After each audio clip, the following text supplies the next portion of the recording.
So if you're applying under the Federal Skilled Workers Program for permanent residency, or you're applying under the Federal Skilled Trade Program for your permanent residency, and you have a valid job offer, then you are not required to show proof of funds.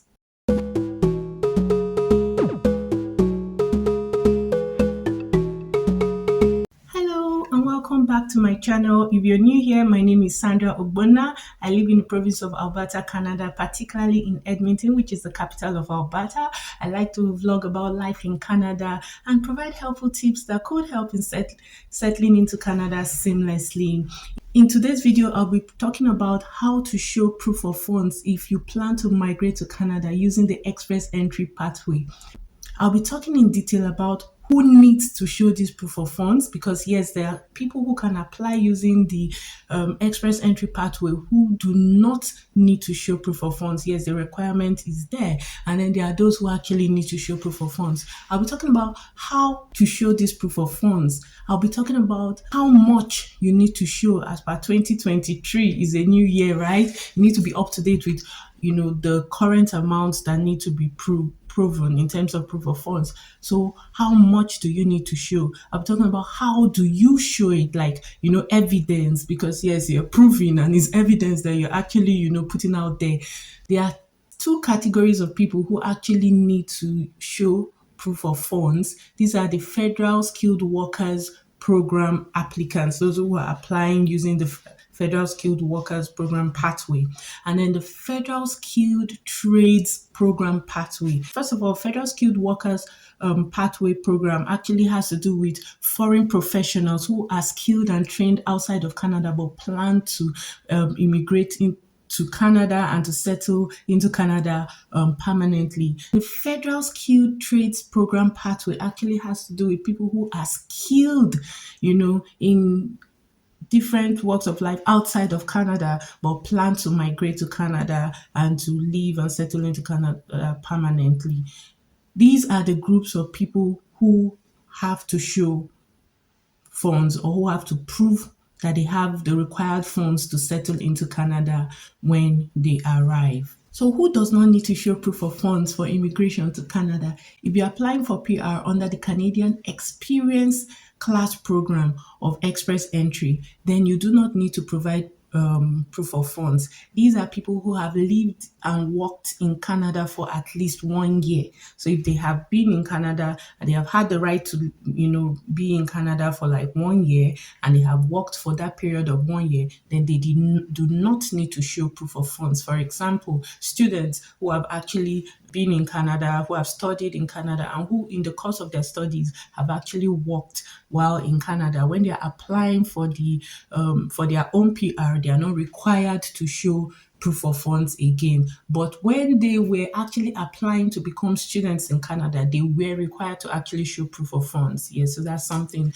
to note. Then secondly, the Federal Skilled Trade Programs applicants who have a valid job offer and are authorized to work in Canada do not need to show proof of funds. So if you're applying under the Federal Skilled Workers Program for permanent residency, or you're applying under the Federal Skilled Trade Program for your permanent residency, and you have a valid job offer, then you are not required to show proof of funds. Now, the amount to prove, that's the proof of funds, the amount to prove that you have for settlements if you need to immigrate to Canada depends on the size of your family, yes, including yourself, your spouse, or your common law partner, all the children you have, whether or not you are migrating with them, whether or not you are migrating with your husband, you still need to show proof of funds that will cover your husband. Yes, that is the requirement. And any other family member who will be going with you to Canada, you need to show proof of funds for them. What is the settlement funds or proof of funds required for Canadian immigration? Now, the amount of settlement funds or the amount of funds that you need to prove would be dependent on the number of family members that you claim you have in your application. This depends on whether you're applying as a single person.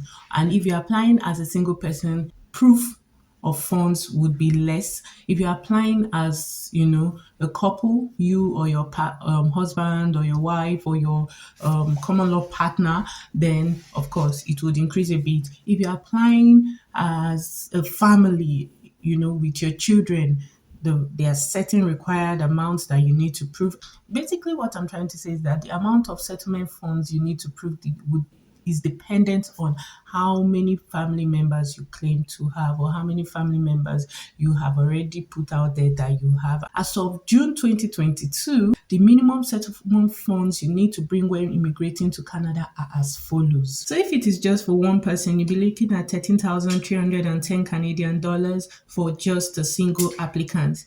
If it is for two applicants, that's for two people in a family, we'll be looking at 16,570 Canadian dollars. If it's for three people, maybe a family of three, then they'll be looking at proving the amount of 20,371 Canadian dollars. Now, for a family of four people, they'll be looking at paying 24,733 Canadian dollars. For a family of five, they'll be looking at paying 28,000 I think maybe 52 Canadian dollars.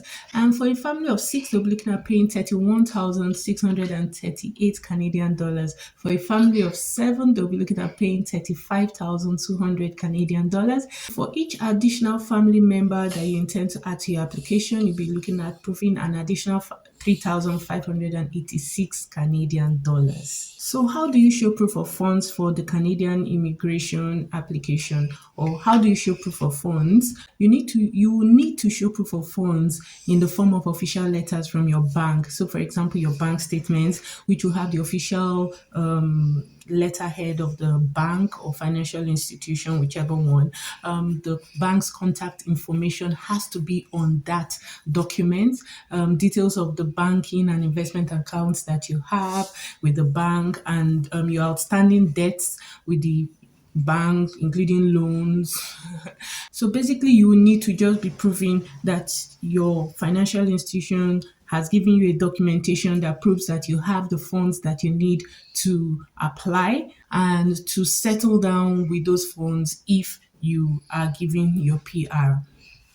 Now, if your spouse is accompanying you and you want to show the proof of funds together, maybe in a joint account, you can do that. Basically, your settlement fund or the proof of funds should be readily available for use so that when you land in Canada, you can, tap into it and begin to use it. Trust me, settling into Canada is not cheap. It's actually quite expensive. You'll be making payments for rent, for where you stay. You'll be making payments for transportation. You'll be buying furniture. Most apartments in Canada do not come furnished. Sometimes at the point of entry, some people are asked to show their proof of funds, yes, and some people are not asked to. We were not asked to show our proof of funds, but yes, there are many people who have been asked to show their proof of funds and evidence that they actually have those monies and that they can enter into Canada and have access to those monies once they arrive. Basically, it's just the government trying to make sure that once you come, you have what you need to settle into Canada as seamlessly as possible. There's also something called a gift deed. So if maybe a family member is giving you some money to help with your application, you can draft a gift deed which can be notarized, where the person who is giving you the money says that I'm gifting you the money to use for whatever you want to use. I'm giving it to you as a gift, and that the money is yours, readily available to you. Show evidence of this transfer if it was done by bank transfer, or just basically then there has to be evidence that this was a gift that has been given to you by maybe your dad, your mom, your sister, whoever. It's slightly more difficult proving gift deeds when it's a friend, but basically it's still quite acceptable. Just make sure that it has been signed by the person who is giving you the gift and that it has been notarized. Notarizing it actually gives it more authenticity. For us, for example, when we're applying, we didn't basically use a joint account. My husband basically just wrote and signed a letter that the funds in his account was readily available to me. Because I was a primary applicant, was readily available to me whenever I needed to use it and signed, and that was all we used. for our application and it was successful. So when do you need to prove funds for express entry? So the first stage towards applying for the permanent residence application is actually creating a profile. At this point, you are just creating a general profile about yourself if it's just you applying, or about you and your family if you are applying as a family. Now, at that point, they will ask you the estimated amount of money that you'll be bringing into Canada. Please, it's advisable that you go and find out the required amount that you need as a family to bring to Canada and put that amount there. Now, that is the first step towards applying for your PR. You create a profile, and from the pool of many profiles that have been created, a draw is conducted. If your CRS score is, basically within the CRS score range that is being chosen at that point, you will be invited to apply. Now, when you are invited to apply, that is when you prove that you have the funds that you need to settle into Canada with. You do not give the government these funds, you actually prove that you have the funds needed for settlement to Canada. It is advised that as soon as you get the ITA, you immediately start the process of getting your evidence of funds. You immediately start the process of going to the bank, because sometimes processes are long. You don't want to be caught within. They give you 16 days to actually submit your application. If you're invited to apply, they give you 60 days to submit your application. You don't want to wait too long, especially if you're in a country that has a lot of bureaucracy. You start the process early so that you can get all the documents needed before the end of the 60 days and put out your application. So proving is very, very crucial to actually getting your PR. Sometimes people actually have all the dots ticking, like all the requirements ticked. For example, they have the experience, they have everything that is required, but they fail to prove sufficiently that they have funds, and that is why they are denied their PR. So guys, I have actually come to the end of this video. I hope that you enjoyed this video. Please let me know in the comment section below if you did, and please subscribe to my channel. Thank you so much for watching. Until next time, bye.